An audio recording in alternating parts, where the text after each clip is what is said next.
we're calling this digital manufacturing, but basically I think the subtitle really sums it up, the digital twins and the smart connected machines, because we're going to be covering a kind of a swath of industries here.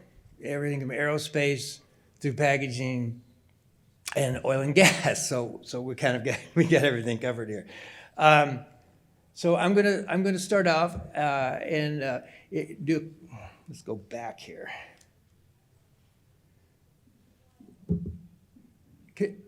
Alex, can you go to the first screen? Yeah, we go. Okay. So I'm going to start off and try to be as brisk as I can. I'm going to go through this kind of briskly, so bear with me. So I want to give the speakers plenty of time. We have Kim Walden from Lockheed Martin, who is the chief engineer for digital transformation. And then we have Lee Blythe from American Packaging. He's the head process engineer for American Packaging. And then Ibrahim Al-Sayed from Celanese, who is the director of digital transformation. So I think we've got a nice lineup here to cover the topic. So let's go ahead and jump in here. Is this thing gonna? There we go.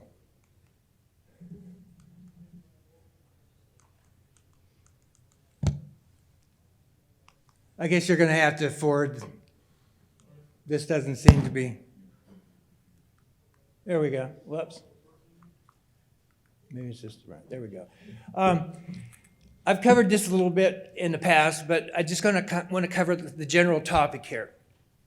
And what this is much more than just implementing digital twins. We're seeing a complete wave of emerging technologies supporting this whole notion of smart manufacturing overall, or smart industries, maybe that would be a better term.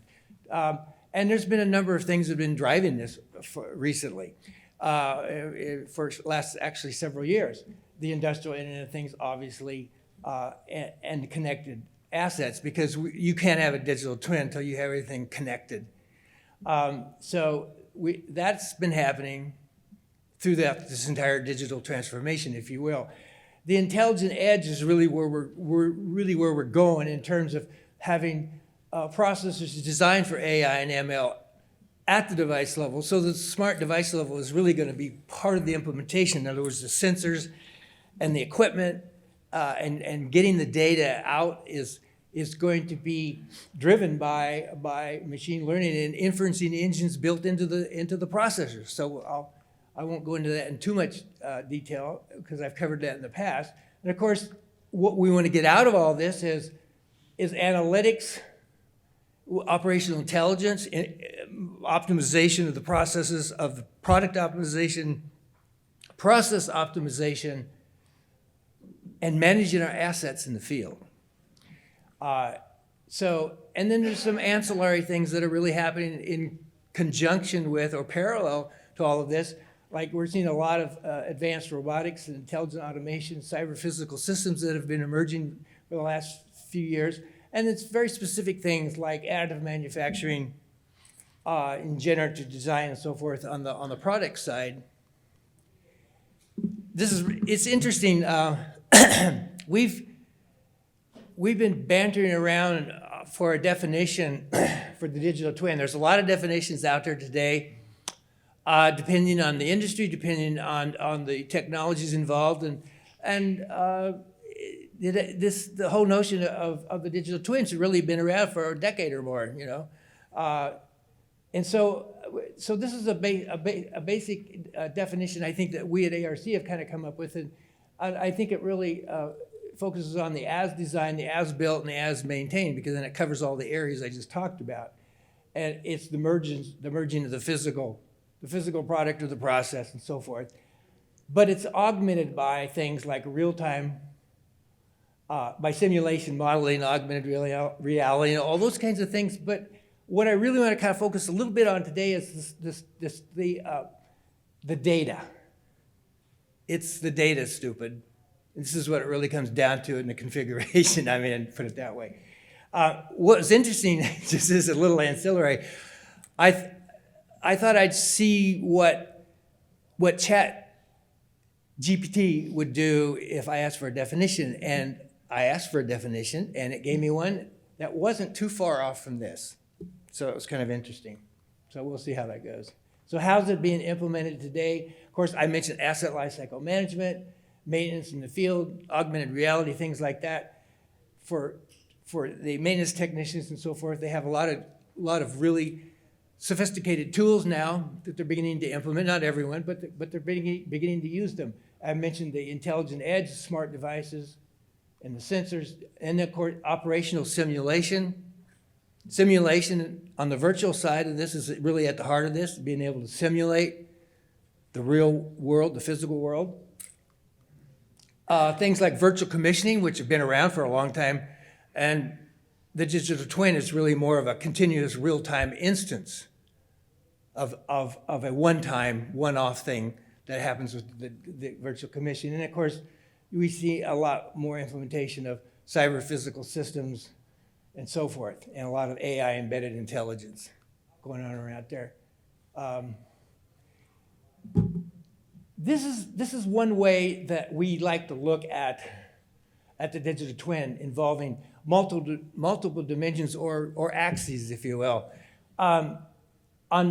We have three basic dimensions or axes here: the life cycle, the ecosystem, which I want to talk a little bit about today because it's becoming quite important, and performance. So the life cycle, of course, then is the design, simulate, test, build, so forth, on through live use, and then you retire it and recycle it and so forth, and we start talking things like circular economy and that kind of stuff.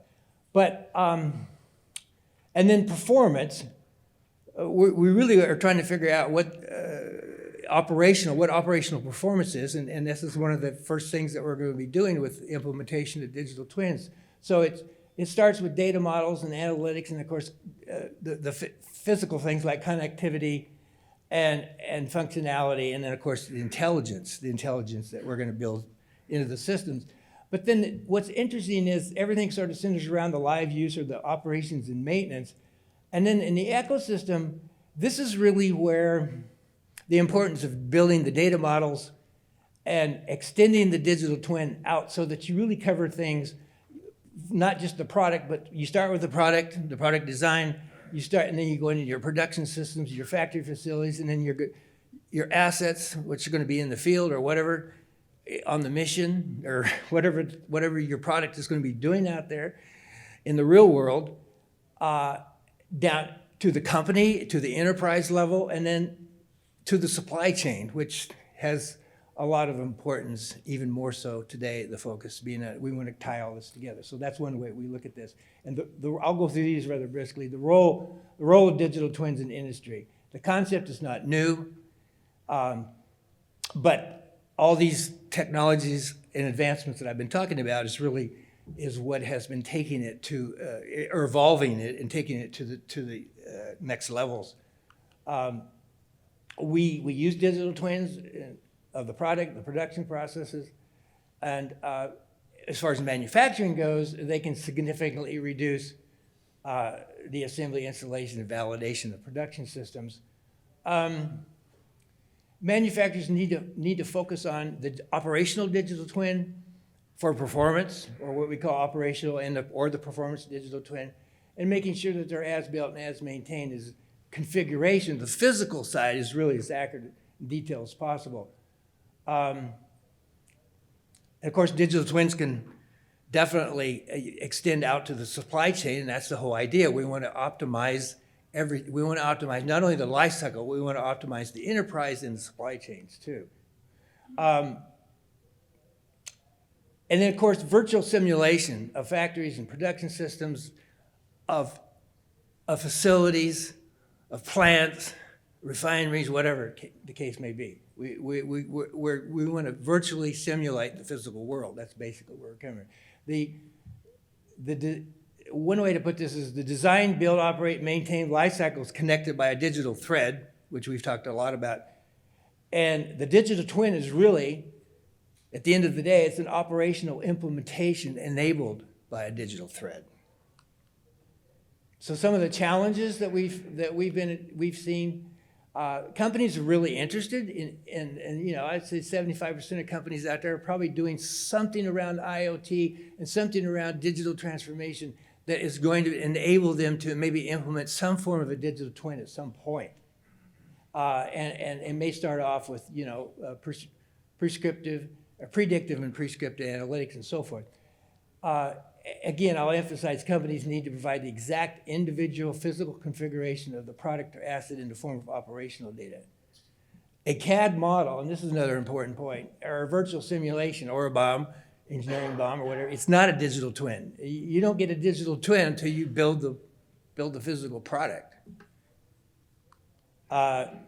Successful digital twin implementations are really based on understanding exactly what the technologies are required to collect the right operational data.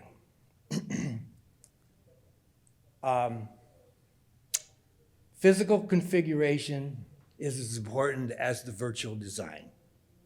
And that entails getting the correct data in the proper form.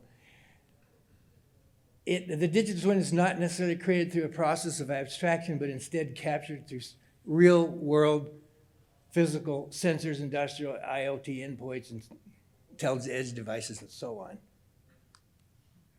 And this last slide here, I'll go through, try to go through quickly. The importance of data.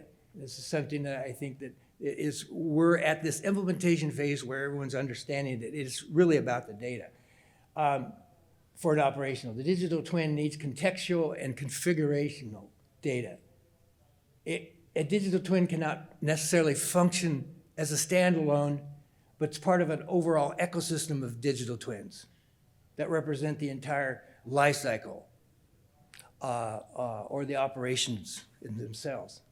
A CAD model the engineers can design their product for fit, form, and function as they always have, but the real-time operational data is the digital output of the physical side.